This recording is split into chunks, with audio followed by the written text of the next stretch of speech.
forcément, je me sens moins bridé. Il n'y a plus de zones qui vont venir me déranger.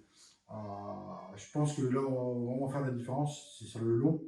Déjà, le fait d'aller vachement sur l'avant, ça va m'accompagner donc sur ma façon de prendre les choses. Et, ce qui fait qu'en fait, sur du long, je pourrais même me permettre de ne pas aller chercher autant en flexion pour pouvoir éventuellement, si j'ai des petites crampes, me soulager et puis revenir un peu plus sur une longueur complète.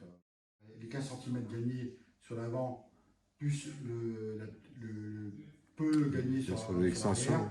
En fait, forcément, ça va simplifier le coup d'aviron. En fait, l'aviron, il y a beaucoup de notions de longueur. Et plus on va travailler sur la longueur complète, et plus on va être performant. Bon, avec une prothèse comme ça, Franck, tu vas plus me faire une excuse, tu vas pouvoir retraverser d'Atlantique à la rame alors. T'as plus le choix. Bah oui, surtout qu'en fait, il y a la cavalerie qui arrive derrière. Il y a quand même la relève. Ouais. Avec ton fils, tu aimerais bien faire une traversée? Ouais, ouais, c'est cool ça. En fait, partir sur un bateau de 4. Donc mon fils, Patrick Favre, parce que c'est vraiment quelqu'un avec qui j'ai accroché, qui a fait mon navigateur, sans forcément aller chercher les histoires de performance, même si bon, il y a quand même toujours un petit peu ce jeu, mais voilà, un bateau plaisir sur une aventure qui est, je trouve, assez exceptionnelle, parce que même si on nous laisse des plumes, en fait, on revient complètement grandi. En fait, on a beaucoup de temps pour réfléchir. C'est une traversée philosophique. C'est complètement philosophique. C'est, je trouve, un super outil de communication. Alors après, tout dépend ce qu'on en fait. Et moi, c'est vraiment quelque chose qui m'a transcendé pour aller au contact des gens, démonter en fait l'image reçue sur le handicap, sur l'amputation, et terminer toujours mes discours à la fin de ma présentation en disant qui c'est qui est handicapé? C'est moi, c'est vous. Moi, mon handicap, il est acquis, il est là. Il restera, quoi qu'il arrive. Sauf qu'en fait, dans mon quotidien, je le vis le mieux possible. Et ça, c'est quand même quelque chose qui fait vachement grandir. Et surtout quand on a la chance de pouvoir intervenir dans les écoles et de sensibiliser les gamins sur le handicap.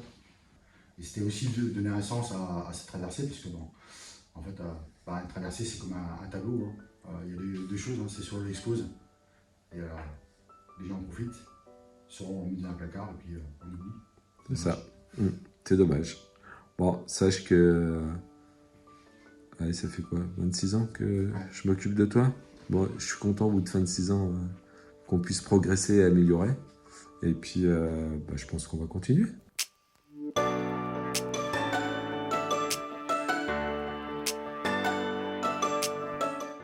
Benoît a une expérience professionnelle qui est complètement différente par rapport à un prothésiste lambda. C'est qu'en fait, il ne fait pas de la prothèse pour faire de la prothèse, il va d'abord réfléchir qu'est-ce que la prothèse va pouvoir apporter au quotidien. Donc, lié à sa formation d'ergothérapeute, donc il va toujours beaucoup plus loin que ce qu'un prothésiste normal va faire. Et à chaque fois, des petits tests. Et puis en fonction de l'association, on voit ce qu'on fait, ce qu'on ne fait pas. Ce qui est sûr, c'est que cette prothèse-là, je l'avais dans ma tête depuis quelque temps. Je savais que ça allait pouvoir améliorer. Je suis bluffé parce que ça améliore vraiment, vraiment bien et j'ai hâte de voir tes perfs, Franck. Merci à toi en tout cas. Merci à vous. Ouais, c'est cool. Ciao, ciao.